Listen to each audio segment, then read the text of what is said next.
Nous lisons dans Josué, chapitre 1er, versets 1 à 5. Après la mort de Moïse, serviteur de l'Éternel, l'Éternel dit à Josué, fils de Nun, serviteur de Moïse, mon serviteur est mort, maintenant lève-toi, passe en ce Jourdain, toi et tout ce peuple pour entrer dans le pays que je donne aux enfants d'Israël. Tout lieu que foulera la plante de votre pied, je vous le donne comme je l'ai dit à Moïse. Vous aurez pour qu'un territoire depuis le désert et le Liban jusqu'au grand fleuve, le fleuve de l'Euphrate, tout le pays des Étiens et jusqu'à la grande mer vers le soleil couchant. Nul ne tiendra devant toi tant que tu vivras. Je serai avec toi comme j'ai été avec Moïse. Je ne te délaisse point, je ne t'abandonnerai point. Amen.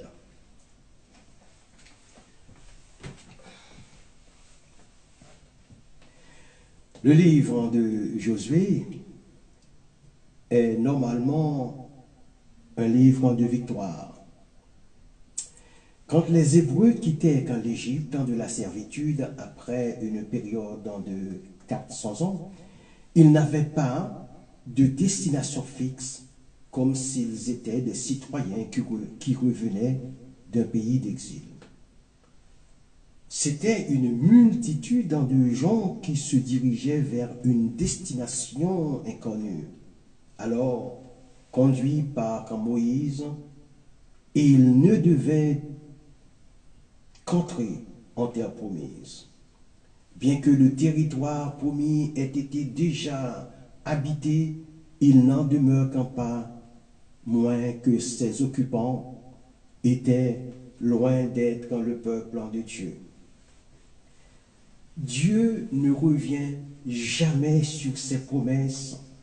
Alors, après la mort de Moïse, il confia la noble tâche à Josué, l'assistant de Moïse.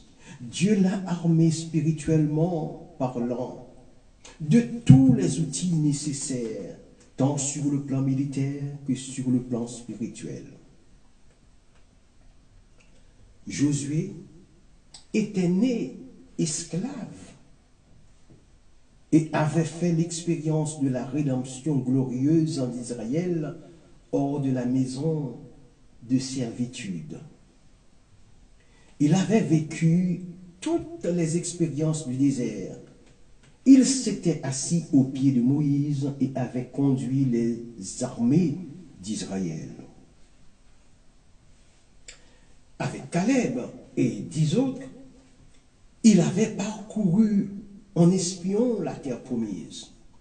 Il avait fait une description enthousiaste de ce pays où découle le lait et le miel.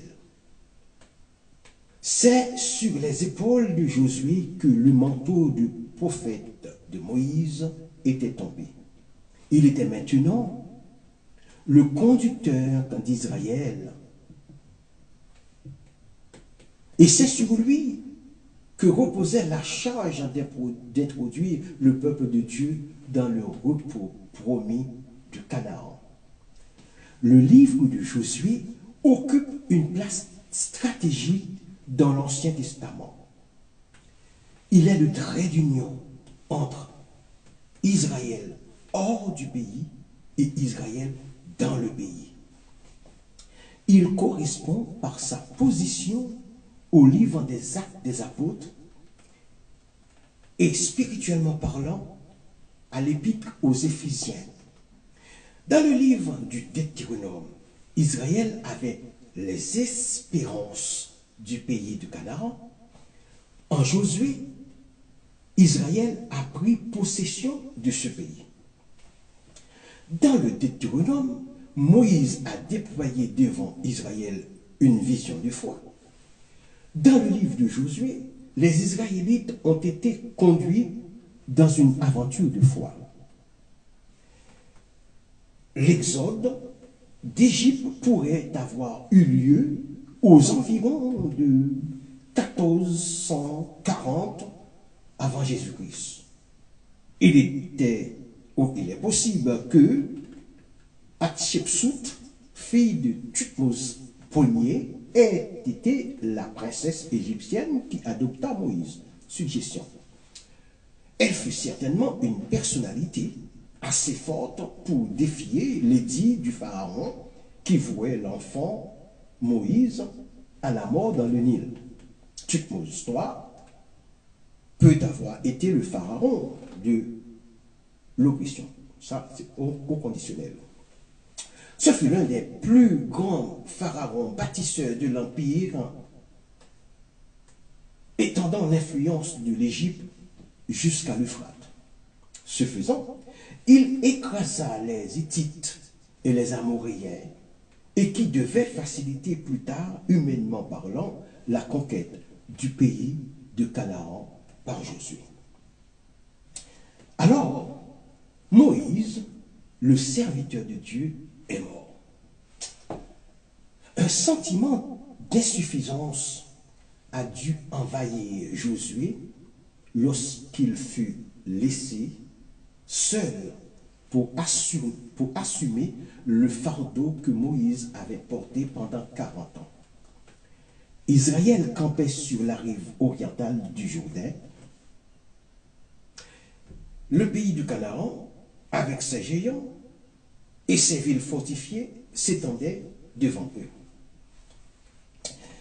Les tribus d'Israël étaient peu habituées à la guerre et avaient déjà montré leur lâcheté pour affronter la conquête du pays.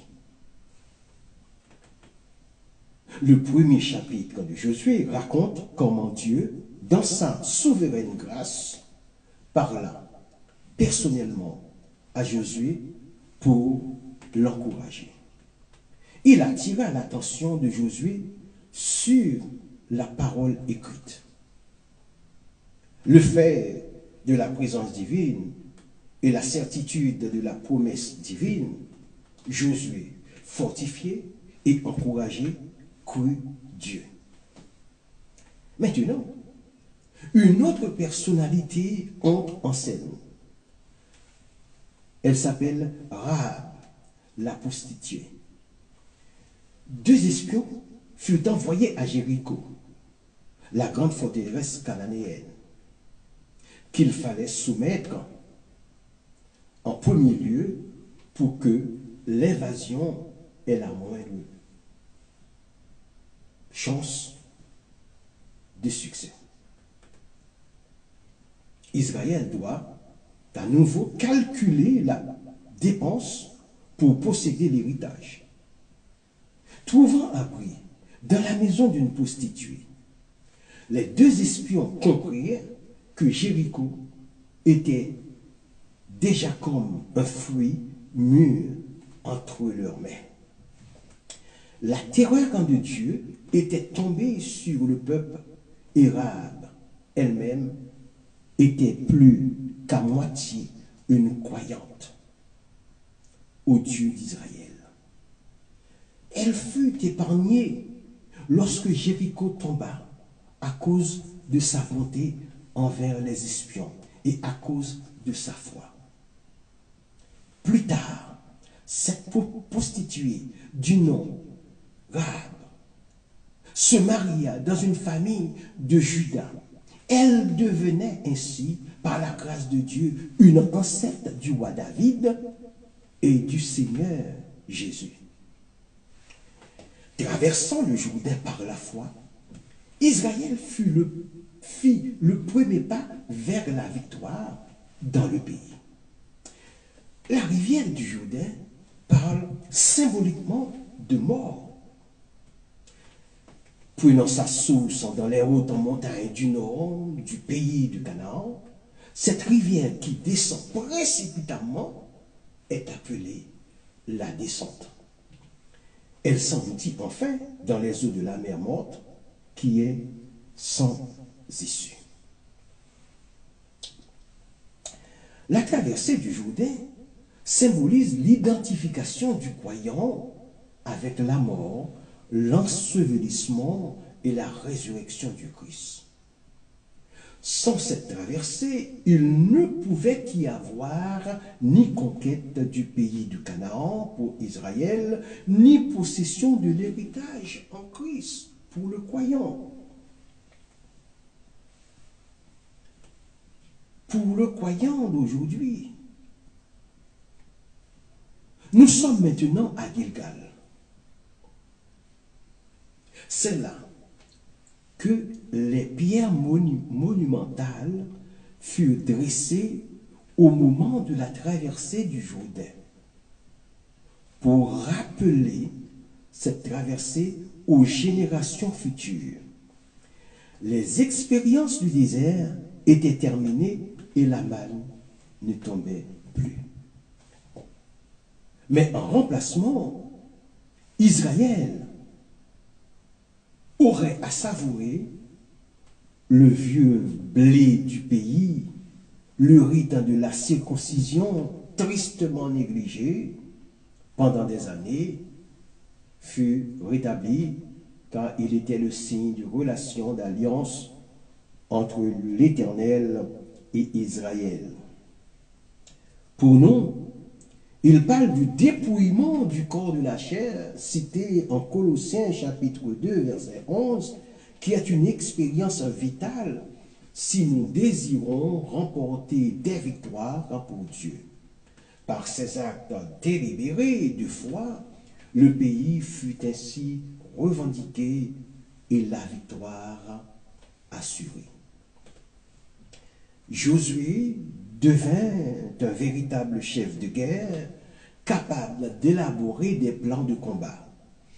Pour entrer en possession de la terre promise, des techniques furent appliquées par l'établissement de 3 campagnes. Celle du centre, celle du sud et celle du nord, avant de prendre pleinement possession de la terre promise. Pour cela, Josué, homme de foi, va s'appuyer sur Dieu pour l'aider dans les batailles.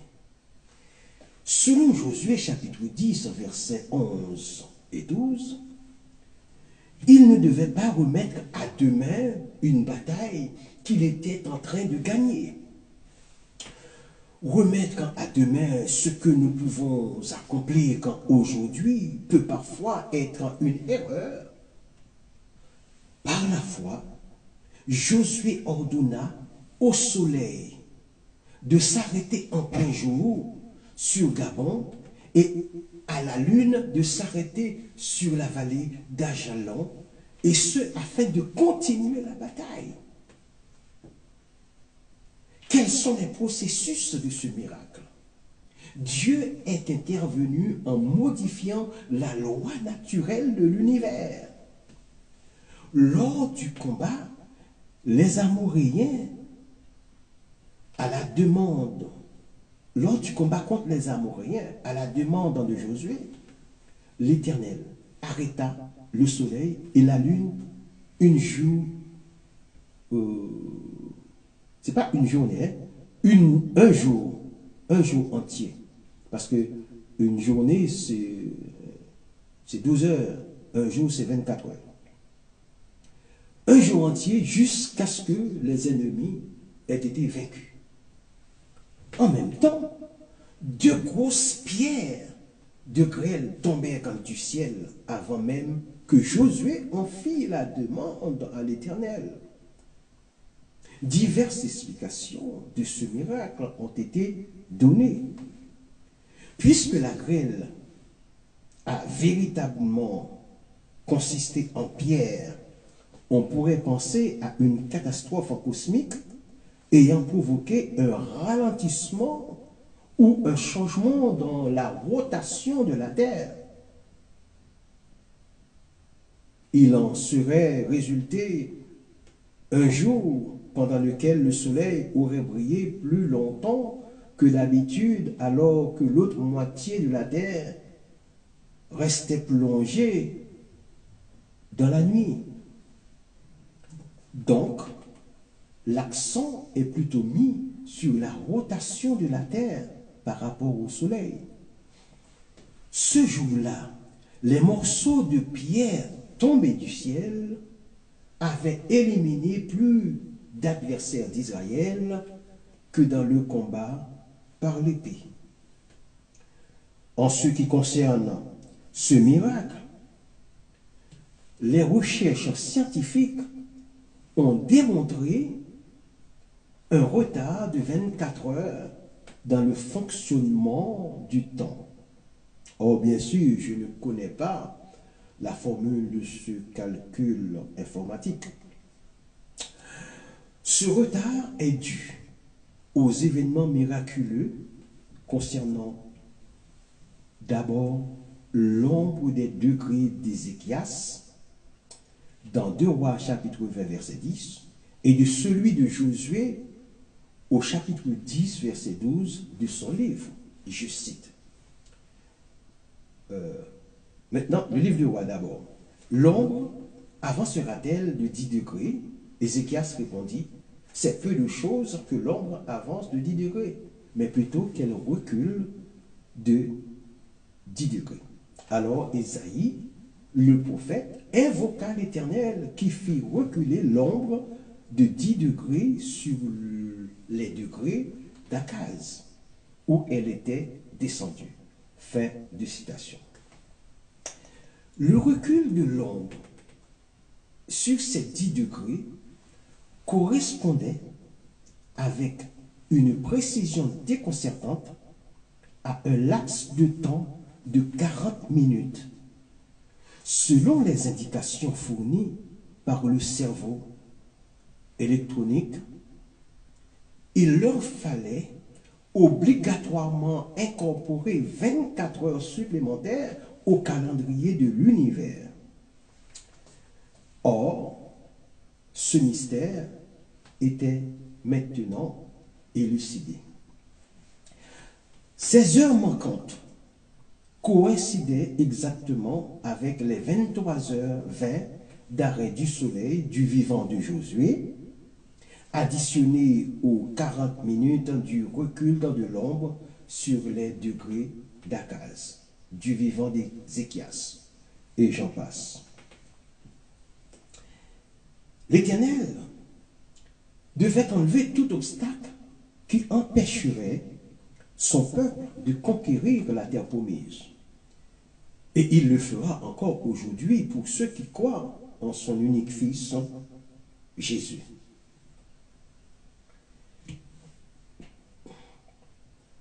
Jetons un regard sur le plan de bataille de Josué avant de conquérir totalement le territoire promis.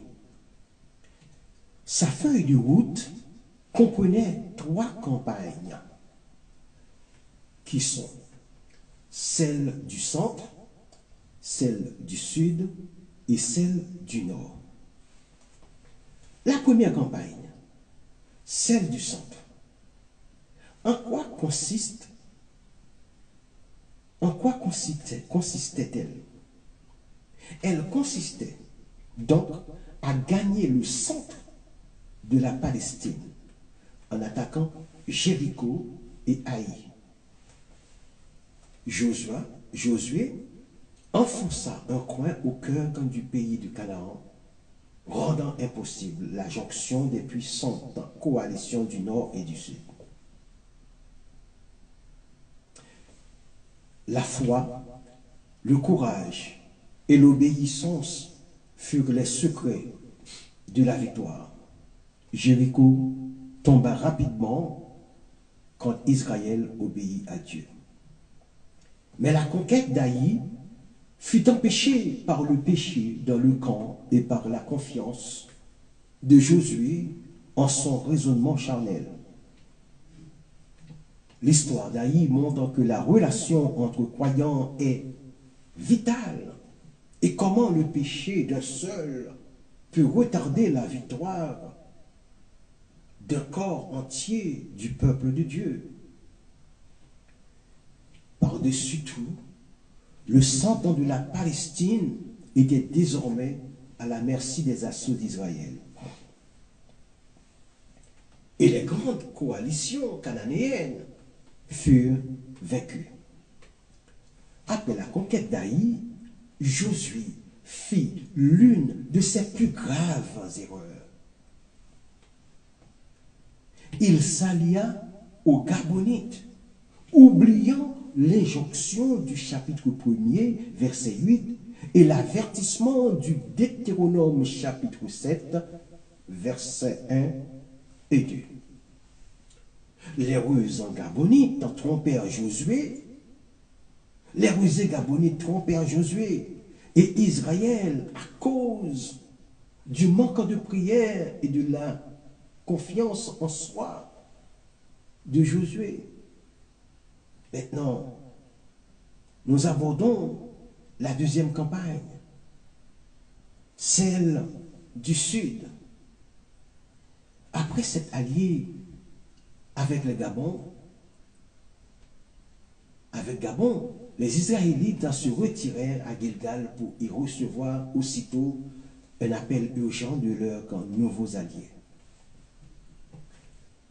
Une puissante coalition du Sud, commandée par Adonizédek, roi de Jérusalem, avait attaqué Gabon.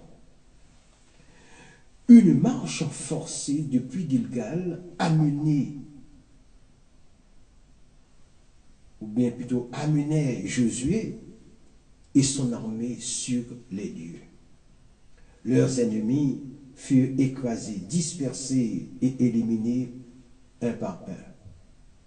Une fois encore, Israël revint à Gilgal. L'attaque soudaine sur Gabon est une illustration de la manière dont Satan exploite tout avantage qu'il peut s'assurer dans nos vies. Maintenant, nous abordons la troisième campagne et dernière campagne, celle du Nord, chapitre 11, versets 1 à 15, du livre de Josué. Une nouvelle alliance dans le Nord contre Josué fut à l'origine de la dernière campagne, centrée autour des eaux de Méron. La puissance de cette alliance effraya le cœur de Josué, provoquant l'avertissement divin. Ne les crains pas. Satan cherche parfois à nous accabler par cette erreur, mais nous n'avons nul besoin de trembler car il est un ennemi vaincu. Josué attaqua avant que l'alliance ne soit réellement cimentée et défie totalement ses ennemis. Les ultimes expéditions furent contre les montagnards ennemis, dont certains étaient des géants. Toutes ces glorieuses victoires furent attribuées à Dieu. Maintenant, nous arrivons au partage du pays de Canaan, c'est-à-dire Palestine. Le pays fut donné en héritage à Israël par le sort et divisé en lots entre ses tribus. D'autres facteurs intervinrent dans le partage, comme la capacité du détenteur, les droits de conquête, les reconquêtes, la fidélité. Une place prépondérante en fut donnée aux héritages de Juda, d'Éphraïm et de Manassé. Les cités de refuge requises par la loi furent mises à part. Et aux Lévites, qui n'avaient pas d'héritage effectif pour leur tribu, certaines villes leur furent données parmi les autres tribus. De cette façon, l'influence religieuse de cette tribu pouvait se faire ressentir à travers la nation entière. 48 villes au total furent accordées aux Lévites. Une fois la guerre terminée, les autres tribus, plutôt les deux tribus ennemies qui avaient choisi leur héritage à l'est du Jourdain, furent autorisées à retourner chez elles. Elles édifièrent un autel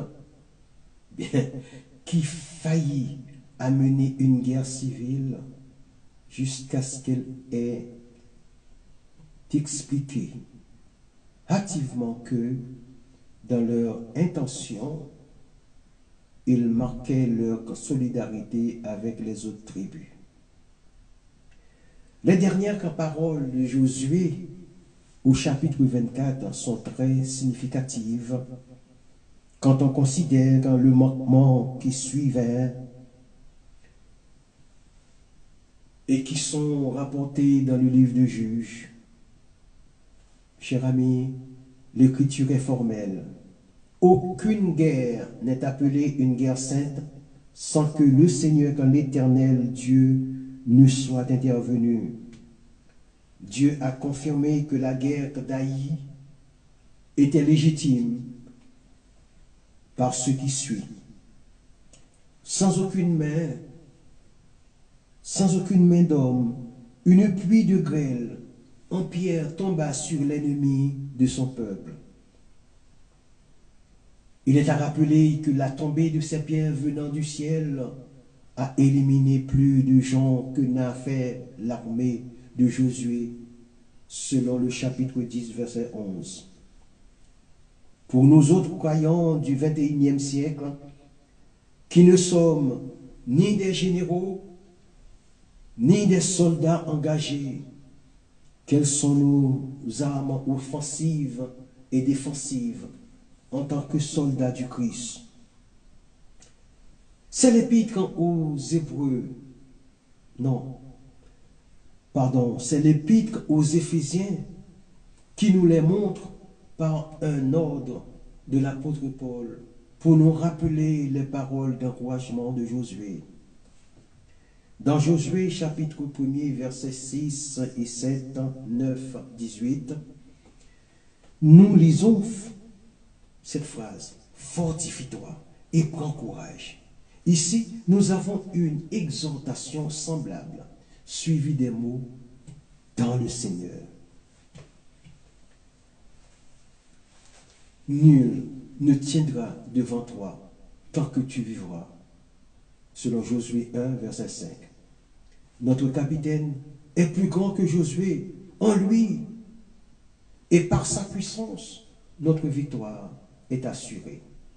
Il est essentiel de saisir ce point.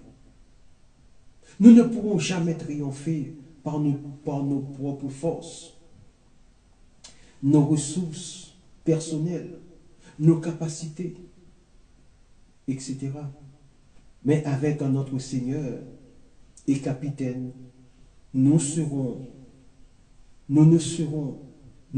jamais vaincus. Alors saisissons cette vérité capitale. Ce combat exige une force supérieure à la nôtre. Et cette force, il la met à notre disposition. Nous devons être forts par sa force toute puissante. Nous avons déjà vu quelque chose de ce pouvoir et de cette force au chapitre 1er, versets 19, 22 et 3, 16, 18, 20. Le premier de ces exemples se rapporte à son pouvoir de résurrection. C'est la mesure de son pouvoir qu'en présent, c'est la mort qu'on peut être vaincu. 1 Corinthiens 15, verset 54-57. Quel autre ennemi pourrait résister à l'enfant de Dieu? Nous passons maintenant aux détails d'ordre pratique de l'apôtre.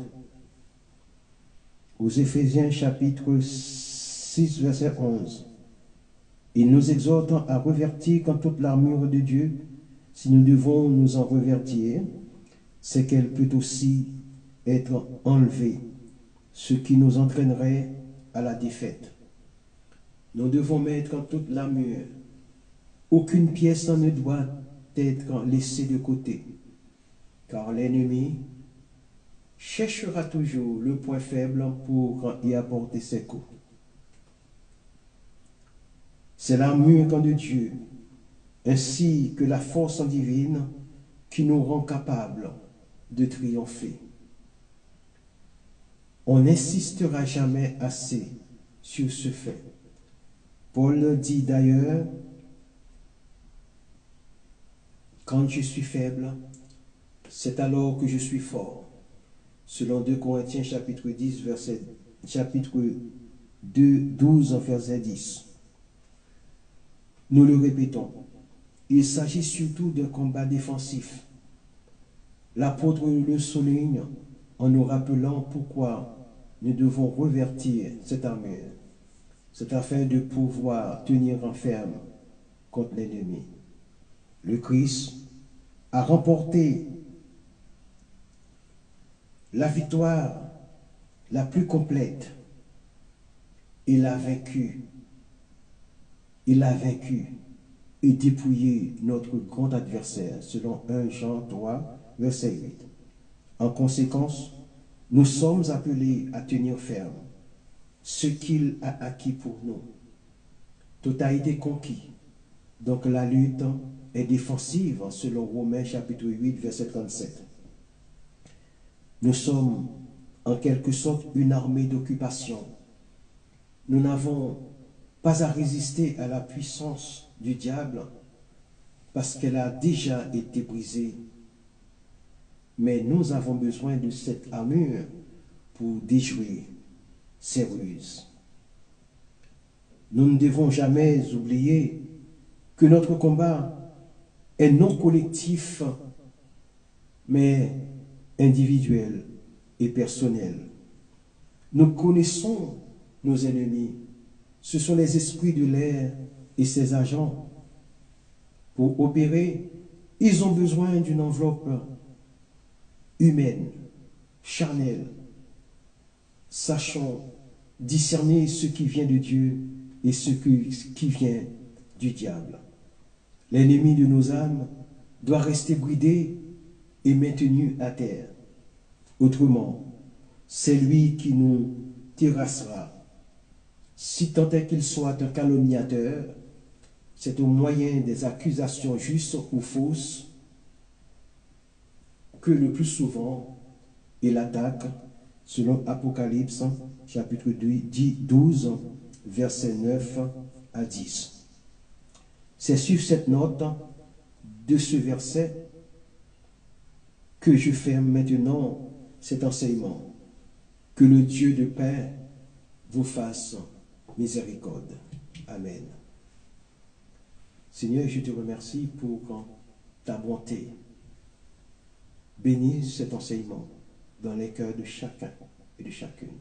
Au nom de Jésus, à qui soit la gloire au siècle des siècles. Amen.